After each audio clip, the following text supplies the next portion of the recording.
This is one I've been waiting for. I mean, not just me. It seems like a lot of people are interested in this new Monta Skyquest. And that curiosity from people, that makes me happy because even though I kind of try to stay objective, I do like seeing smaller brands succeed. Honestly, I like seeing most brands succeed, but especially those that seem to have personal relationships with their customers. Monta is a fairly young watch company, young enough that it feels like just yesterday that it released its first watch, but simple math tells me that was 6 years ago, so I think my calculator is broken, and by calculator I mean brain. And in the last few years, I reviewed both the Atlas GMT watch and the slightly dressy Noble. I've enjoyed both of them. With these watches, Monta has carved out a good niche for itself of refined but affordable luxury sports watches. Maybe affordable luxury is oxymoronic with emphasis on moronic, but I'd call that area between $1,500 and $3,000 affordable luxury.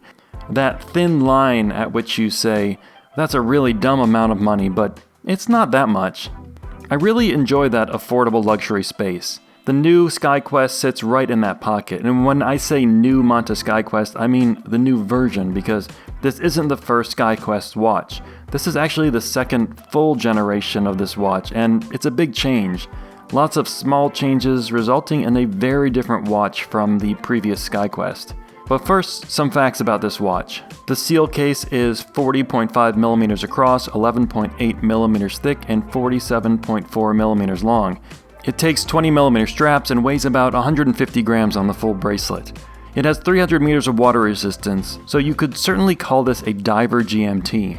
If you're ever at the bottom of the ocean and want to call your cousin in Poughkeepsie, you'll know what time it is there, in Poughkeepsie.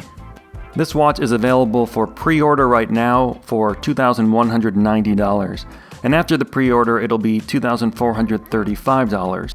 Monta says there will only be 300 watches available for pre-order. Only 300 available in 2022, in fact, and more next year. There are 3 color variations for this watch. There's this Pepsi reference with the gilt dial, gilt bezel, and gold-colored hands. There's a black and red Coke variation, and then there's one with a black bezel. All variations have the same specs and same price. The most obvious difference is the colors of the aluminum bezel insert. Yes, aluminum.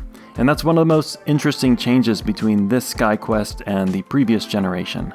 The first Skyquest came out in 2018 and had a ceramic bezel insert. Scratch-resistant, fade-resistant, glossy ceramic. This uses old-school aluminum, which Monta has kinda market-tested with a couple of limited edition Skyquests recently. There are a few ways to look at this change from ceramic to aluminum. One is that you're losing out on the tough and lasting benefits of ceramic. As someone who needs a fainting couch each time I see a new scratch, ceramic works for me. Another way of looking at this is that aluminum is classic. It's simple, it's good looking, it will probably age, definitely scratch some, and maybe even some fading, and that can be really charming. And then there's the practicality from Monta's side. This might be the only affordable way for a small brand to do a bicolor bezel. Apparently bicolor ceramic is still very difficult. Rolex was the first to do it, and it was only 9 years ago with the Batman, and it took them a lot of R&D. The other differences between this and the first Skyquest watches, well, to put it briefly, this new reference is simpler, cleaner, more classic looking. Gone is the chapter ring 24-hour scale. The marker cutouts in the rehaut, the tall beveled markers are replaced with much simpler, less pronounced applied markers, and the dial is now a matte finish rather than glossy. And now the red GMT hand is fully red all the way from the axis. There have been some changes to the case too, like a long bevel along the top sides, and the removal of the bevel along the inner sides of the lugs. In Monta's press release, the brand says the design team felt the overall theme of the first Skyquest was too sophisticated and lacked the tool watch roots. And the 2022 Skyquest aims to fix that.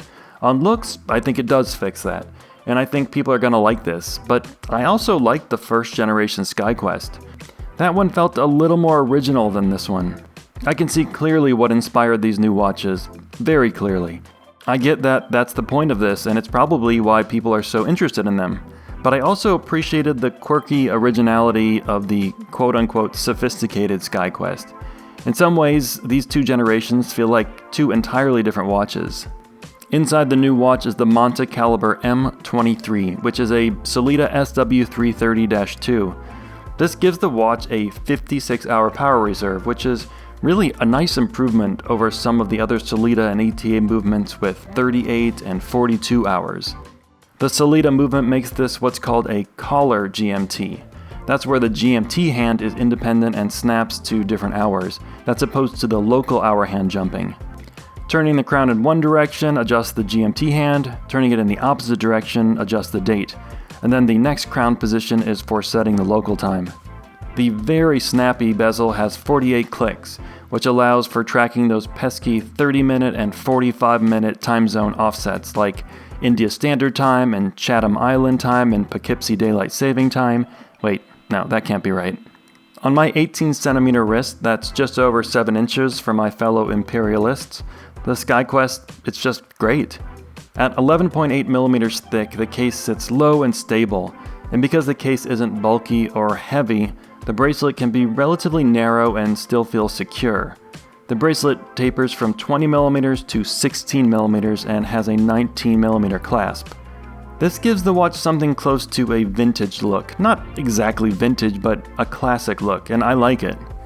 And inside this clasp is Monta's adjustment system. This works just like the T-Fit from Tudor.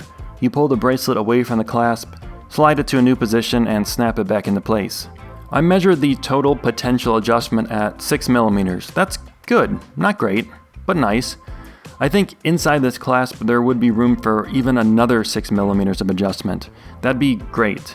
But damn, I'm so happy to see systems like this in watches at this price. It makes a big difference to my bizarrely fluctuating wrist. I should probably see someone about that. This Pepsi is the only option with gold accents. I think if you had just described this to me, I would have made that face I make when I see a dress watch on a NATO strap. But in person, even in photos, I think this is a very good look. White metal and white text would have been the obvious choice, but I think the darker gold color makes the large bezel numerals more subtle, and the gold-colored metal under the crystal really warms up the watch compared to the other variations. Plus, gold and navy looks better together than gold and black. Yeah, fight me. So what we have here is a very appealing GMT watch. It's got a classic look while still maintaining some originality, and it's from a brand that I've come to respect and appreciate. Should you buy it? I can't and wouldn't answer that question, but I can tell you that if you like how this looks, and you're picking up what Monta's throwing down, this is a worthy contender in that oxymoronic affordable luxury space. And maybe it's not so moronic after all.